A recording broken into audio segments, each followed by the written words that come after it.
Bonsoir et bienvenue à tous dans l'Esprit ouvert. Je suis Teresa, votre hôte, et je suis ravie de vous accueillir dans ce tout premier épisode intitulé « Comprendre le besoin d'être compris ». Aujourd'hui, comme le titre nous l'indique, nous allons parler d'un sujet profondément humain, qui est le besoin d'être compris. Et nous allons voir comment nous pouvons travailler à le surmonter. Vous êtes-vous déjà senti incompris? Comme si personne ne pouvait vous saisir en fait. Eh bien, nous avons tous ressenti à un moment ou à un autre ce besoin pressant d'être compris par ceux qui nous entourent, que ce soit par nos amis, notre famille ou nos collègues. Être compris valide notre existence et renforce notre estime de soi. Mais pourquoi ressentons-nous ce besoin si intensément? Et surtout, comment est-ce qu'on peut apprendre à vivre sans cette validation constante? D'abord, explorons pourquoi ce besoin est si présent. La réponse réside en grande partie dans notre nature sociale. Nous sommes des êtres profondément sociaux qui ont besoin d'appartenance et le fait d'être compris nous donne un sentiment de connexion avec les autres. Nous avons besoin de validation parce qu'être compris, c'est aussi être reconnu et être valorisé.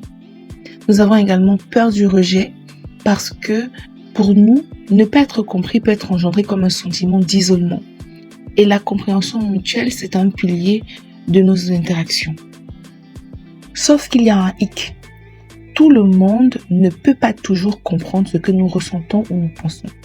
Chaque personne a une perception unique, une perspective unique, façonnée par ses propres expériences et croyances.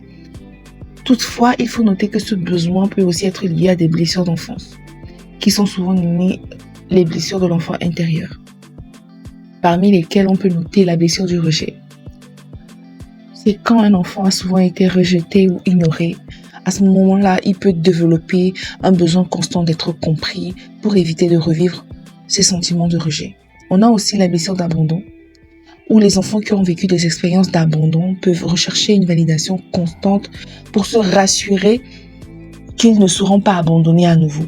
Il y a la blessure d'injustice, où les enfants qui ont ressenti de l'injustice peuvent avoir un besoin intense d'être compris pour valider leurs sentiments et leur expérience. Et donc, en partant de ce postulat, comment est-ce que nous pouvons surmonter cette frustration qui peut très souvent engendrer de la colère et même un sentiment d'incompétence? Il a été sélectionné pour vous quelques stratégies que vous pouvez essayer. Alors, on a en première position accepter l'inévitabilité des malentendus en fait. Tout le monde ne pourra pas toujours comprendre ce que vous ressentez ou ce que vous pensez. Et cela fait partie de la diversité des expériences humaines. Vous devez autoriser les autres à être ce qu'ils sont. Et dès que vous le faites, vous comprenez automatiquement qu'ils ne vont pas toujours adhérer à vos sentiments ou à votre perception de la vie. En deuxième position, vous devez développer l'autocompréhension et l'autocompassion. En comprenant mieux vos propres sentiments et motivations, vous pouvez réduire la dépendance à l'approbation externe. Vous devez apprendre à être bienveillant envers vous-même. Cela signifie que vous allez accepter vos émotions sans jugement et reconnaître votre propre valeur sans avoir besoin de validation extérieure. En troisième point, communiquez clairement.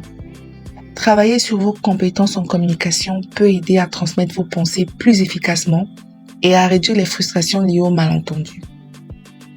En quatrième position, cultivez la tolérance et l'empathie. Être empathique envers les autres et comprendre que chacun a une perspective unique peut alléger le besoin d'être toujours compris. Je pense que j'ai dit ça aussi au numéro 1. En cinquième position, pratiquez la pleine conscience. Quand vous êtes présent et que vous acceptez les moments tels qu'ils sont, vous pouvez réduire le besoin constant d'être validé par les autres. En sixième position, travaillez sur votre enfant intérieur. Prenez le temps d'explorer et de guérir vos blessures peut aider à réduire ce besoin constant d'approbation extérieure. Ça peut impliquer des exercices de journalisation, des thérapies ou même des méditations guidées pour pouvoir dialoguer avec votre enfant intérieur. Pour conclure cet épisode, vous devez comprendre que le chemin vers la surmontée de ce besoin d'être compris, c'est un voyage personnel.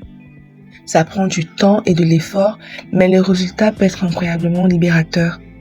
Seulement, dans votre cheminement, rappelez-vous que le besoin d'être compris, bien qu'il soit une expérience humaine normale, ne doit pas définir qui vous êtes. En travaillant sur vos blessures intérieures et en cultivant l'amour propre, vous pouvez commencer à trouver la paix intérieure sans dépendre constamment du regard des autres. Merci d'avoir été à l'écoute de cet épisode de l'Esprit ouvert. Si vous avez des questions, des commentaires ou des sujets que vous aimeriez que j'aborde, n'hésitez pas à me le faire savoir. Prenez soin de vous et à la prochaine pour un nouveau voyage dans l'Esprit ouvert. En attendant de nous retrouver, je vous laisse avec cette petite histoire pleine de sens. Les couleurs de Lali. Lali était une jeune artiste vivant dans une petite ville pittoresque. Elle avait toujours eu un amour profond pour la peinture. Chaque toile étant pour elle un moyen d'exprimer ses émotions les plus intimes. Cependant, malgré son talent, Lali ressentait un vide en elle. Elle avait un besoin pressant d'être comprise, de voir ses émotions et ses vides reconnus par ceux qui l'entouraient. Depuis son enfance, Lali avait souvent eu l'impression que ses sentiments étaient minimisés. Ses parents, bien intentionnés mais débordés, lui disaient souvent « Ne t'inquiète pas, tout ira bien » ou « Ce n'est pas si grave ». Ces phrases avaient laissé une empreinte indélébile dans son cœur. Lali se sentait invisible, comme si ses émotions n'avaient pas de valeur. Un jour, alors qu'elle peignait dans un parc, elle aperçut un groupe d'enfants jouant ensemble. Ils riaient et partageaient des histoires, leurs visages illuminés par la joie. En les observant, Lali se remémora ses propres souvenirs d'enfance. Elle se souvint d'une fois où elle avait essayé de partager une œuvre qu'elle avait créée avec enthousiasme, mais les autres enfants avaient ri de sa peinture. Ce moment l'avait blessée profondément et avait renforcé son besoin d'être comprise. Déterminée à surmonter ce sentiment d'invisibilité, Lali décida de participer à une exposition locale où les artistes pouvaient présenter leurs œuvres. Elle passa des nuits blanches à peindre une toile qui représenterait son voyage intérieur. Une explosion de couleurs symbolisant ses émotions refoulées. La peur du rejet, le désir d'acceptation et la quête de compréhension. Le jour de l'exposition arriva enfin. Lali était nerveuse mais excitée.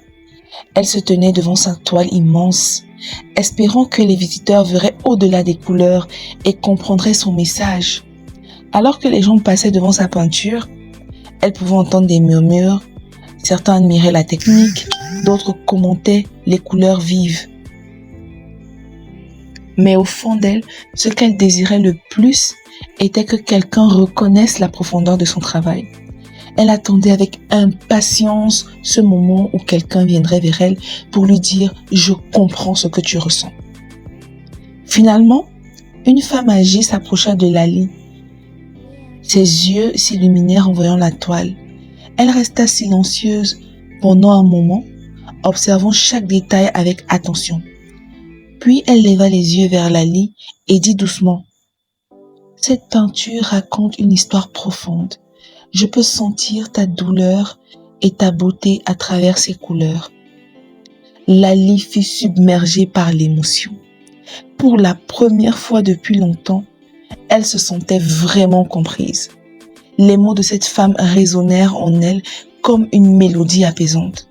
Ce simple échange fut cathartique et lui permit de libérer des années de frustration et de solitude.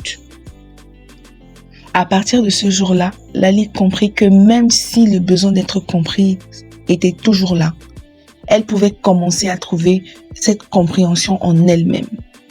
Elle se mit à pratiquer l'autocompassion et réalisa que ses émotions étaient valables, qu'elles méritaient d'être exprimées sans nécessiter l'approbation des autres. Avec le temps, Lali devint non seulement une artiste reconnue dans sa ville, mais aussi une source d'inspiration pour ceux qui l'entouraient. Elle partageait son histoire avec d'autres artistes en herbe et encourageait chacun à exprimer leurs émotions sans crainte de jugement. Ainsi, grâce à sa passion pour la peinture et à sa détermination à être entendue, Lali transforma son besoin d'être comprise en un puissant moteur créatif qui illuminait non seulement sa vie, mais aussi celle des autres. Cette histoire illustre comment du besoin d'être compris peut découler des blessures émotionnelles passées et comment il est possible de trouver cette compréhension en soi-même tout en inspirant les autres à faire d'eux-mêmes. Sur ce, rendez-vous dimanche prochain. Bonne soirée.